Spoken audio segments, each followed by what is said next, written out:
Hello photographers. Um, in this video I want to talk about underwater photography, especially shooting shampoo in fish tank. All the credit and the inspiration of this video is from Alex Koloskov, and all credit goes to him. You probably don't want to see this video if you watched already Alex's post and video on the lighting setup and all the technical issues, all the technical stuff that it talks about. But if you're new and you want to hear some interesting issues that you can encounter and something to fix, how to fix them, so maybe it's good to see this video.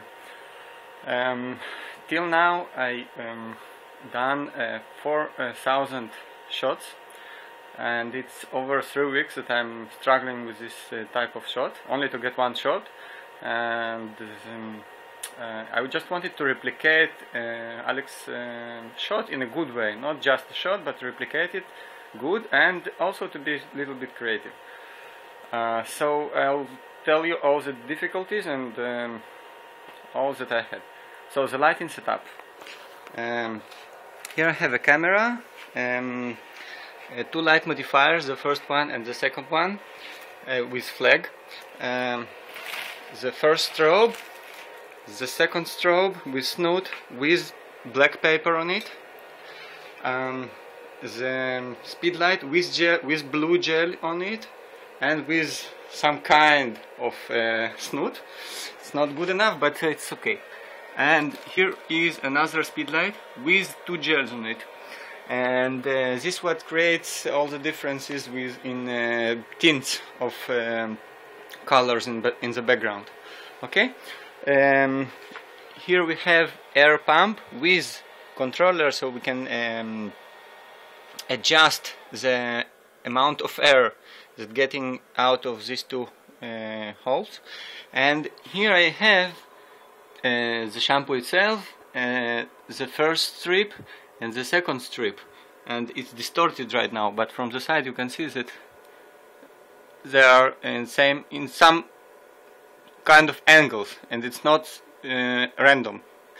It's just I put it in that special way.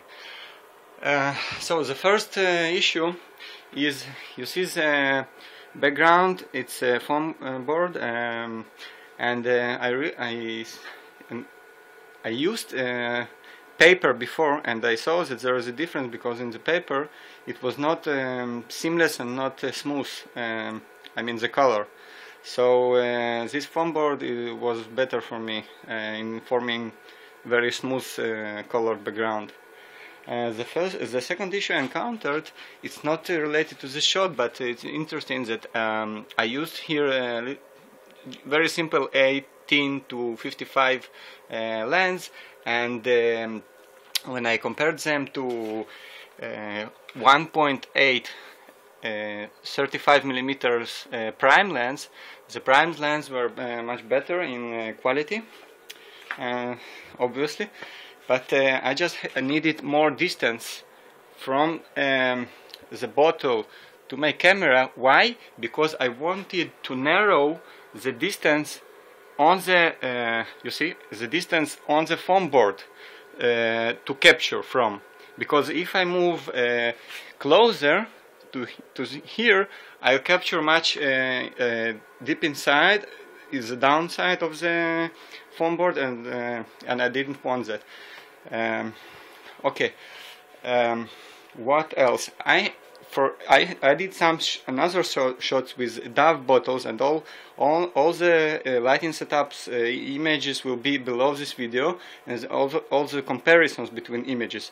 And in another in Dove shampoo bottle shot, I put here blue tint gels on this speed light and that below one, and right now I have more pinkish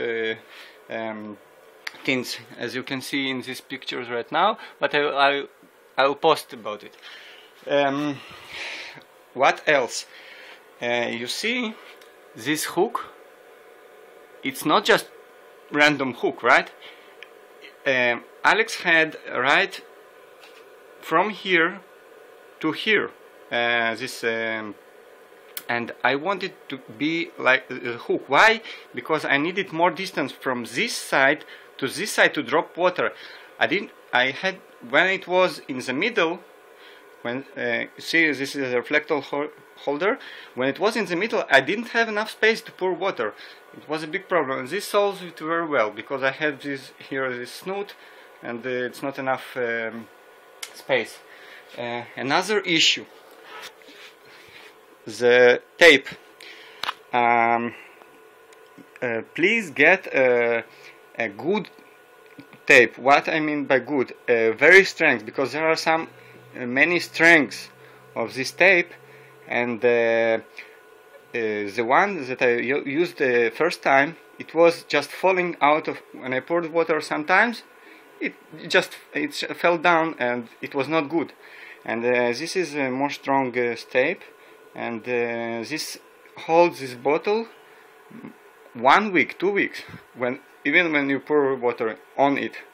So it's seek for the good strength, the high strength power tape. What else? The challenge with all these bottles is that you see the silver, all this is silver. All the writings, all the words, all this, it's all silver. These bottles, mostly they do some silver, they put silver stuff. And the challenge is to highlight it in normal way. I saw Alex's video, his lighting setup more than 20 times. I tried all the variations of his setup, and it didn't work for me. Maybe because of the small dimensions of the room. I don't have, you see, it's something like meter and a half from, you can see, to the back wall, and don't have space to put behind a rim light. So I had to figure out how to, and if I do, I have reflections on this side. If I just put their rim light, I have it creates here some reflections, unwanted reflections of the bottle. It's not, and it's not good. So you have to figure out how to highlight, not only to highlight the bottle, but also to get this silver reflection. So the final solution, after I moved more than 100 lighting setups in this small room, I found it that this worked better for me, and I have 2 lighting setups that worked good. And I was surprised that Curtis found another lighting setup that also worked for him. Why I needed this strobe and these modifiers in this place? Because I wanted to get the reflections, right? But why this form? Why not? You see, first time I used only this small white board. It is I cropped it, especially this wide. You see, this wide, and it was especially cropped because I wanted to highlight it with this strobe heated down here on this board, and then the light hit here, and I wanted to only to restrict this for this area, to highlight in only this area, and not to the sides. When I had a wider board, like a little bit wider, then I got the reflections here. You see this? This is the front where water ends, and this is the back where water ends.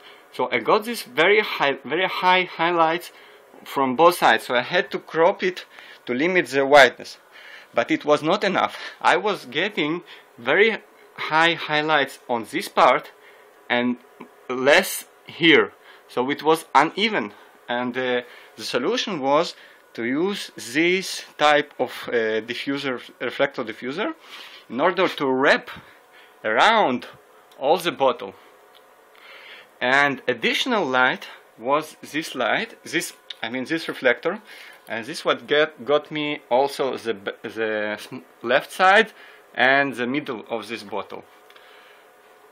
Okay, another issue is because I use two strobes and two studio strobes and two speed lights, you have to balance the power between them. It's more challenging. In order to not to overpower the background. The issue I encountered is that if I wanted high power here in order to get to highlight this bottle, because of the position of this reflector, if I had it just a little bit this side, it caused not only it highlighted not only the bottle, but it overpowered the color of the background. So I had to figure out how to balance to highlight the bottle, but to balance not to kill the color background of the speed light, because additional problem with the speed lights is that the color gel, you can get maximum color from it only on some exact power. If you add power, it does the opposite. It reduces the color. So you have to find all the balances between the strobe and the speed lights to still get the color background, but not to overpower. Not to overpower with regular strobe the background. So this position didn't cast light to the background, but only to the bottle. Right? What else I can say? This air pump, it's good because it has the controller of the air, so you can control the bubbles that get out from these strips. You can get round ones, but it's not good. I want it all over, so I bite a strip. Strips. It's compressed sand inside, and that's where bubbles come out. The little bubbles are, I think it's cool, more cool to the shot. Not the big ones, a little bit distracting for me. And another issue is that the pouring of water. You see, when I took water from here, I didn't want. I changed the technique. I didn't want to take water from some other place. I took it from here and pour it inside. That's way every time I have almost the same amount of water. Because if I take water from other source, I add water and it starts, this level of shampoo start to low, to high, to be high, and it's not good. So take from here and pour inside, the best. Also, you have to wait a little bit more not to get these waves, because I already have seen in Kurt's video that he already got the waves. When you pour water, it starts to be wavy, and you can see it in the shot. So be careful. Wait maybe 10 seconds between, maybe 15, in order to get a little bit less waves. Another issue, when you pour water, I found with this cap, or don't find, you have to find the technique to pour water, because it's already another topic. I can talk about this maybe 10 minutes, because you have to figure out some things. First, what's the location? If you pour water on this angle, in order to get, you want to get waves around. If you want to get these circles, you have to think about where to put the location, the first thing. So if it's here or it's here, and you find out yourself. The next thing, if you pour what amount of water, I found that between 50 and 100 grams, maybe a quarter of this water is good. More than that, it starts to be distracting, and it's not good. Also, I found that pouring water behind, it's a little bit more attractive. If I pour water here before the bottle, and it's too much, so it it covers all the labels and all this stuff, and it's not good. If it comes to here, only to this position, maybe it's good, but not more than that. And big amount of water, I started with them and discovered it was not good. The small amounts was better. Also, another issue of how you pour is that you can choose the position and pour only to one position. I also experienced with pouring water from one point until another point, and it creates also interesting effects. What else? I was tethered right in the with this program. It's Smart Shooter, and the first version is free, and it works for me because this dumb Lightroom, it's nightmare. Sometimes it can recognize the camera, sometimes it cannot. I don't understand it. So Smart Shooter for me works, and I think they work with Canon, Nikon. As you can see in some other shots that I did, that I took this fabric, very simple, and put it behind all over from this side to this side. So all the background was not only lit by speedlights, but it also got this texture. And it's just creative side of the issue.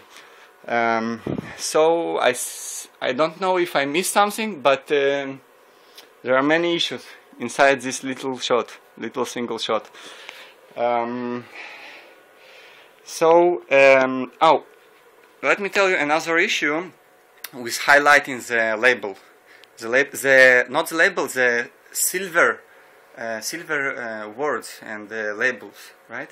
I had this mirror, and I had also some little mirrors like this one, and another ones like this one, and I just flagged it. So I flagged it like this with black tape, and from another type side, and I tried to find setups that I put with this clamp. I put behind the camera this mirror. As you can see, you see a little bit of highlighting.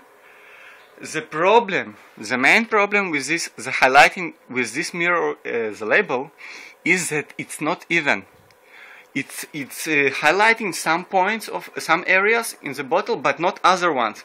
And if you overpower this with strobe, so you will not see so much. I wanted to, especially to bring out some, I don't know, L'Oreal, right? The word, and it's not even. It's not good even.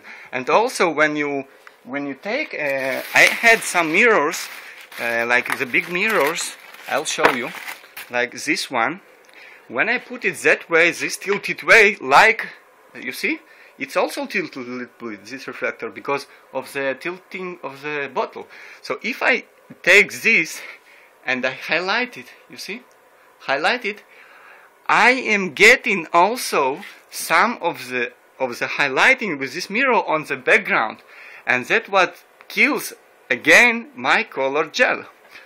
So putting something behind, it was not good for me. I don't know how to deal with that, so I figured out that this setup, without any highlighting from behind the camera, was better.